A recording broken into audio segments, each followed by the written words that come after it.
Looking at population forecasts, we know that by the year 2050, just about 40 years from now, we will see an additional 3 billion people on the planet.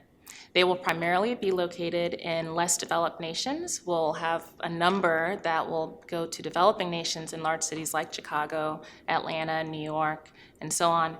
But those folks are going to be moving into environments that are not designed for that significant increase in population, much less having infrastructure that will help us address water concerns, heat island effect, heat stroke in residents. And so when we think about this growing population, there are significant health concerns as they move into cities. There are wicked, wicked problems that climate change is creating.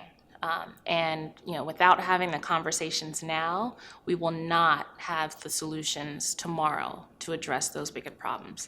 Problems that are not just about water infrastructure or transportation infrastructure or housing infrastructure, but about access and equity. And so if we design communities that really allow for walkability and easy access to amenities and so on, can all residents across the economic spectrum access those environments? And if they can't, how do we solve that problem? So we don't just address climate change, we address climate justice. My work is in city planning.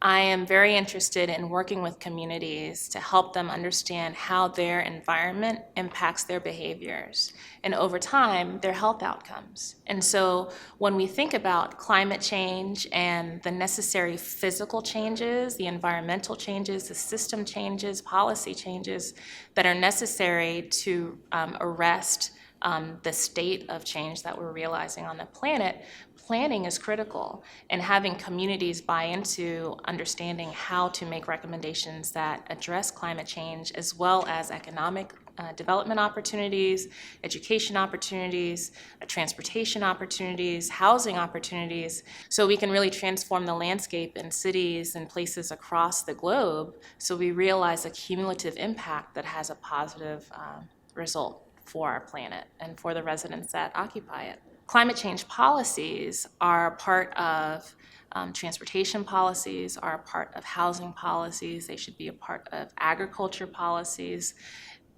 Standing alone, they can only do so much, but when we integrate them in all of the other pieces that compose policies across the world, then we can realize a significant impact in how climate change is addressed.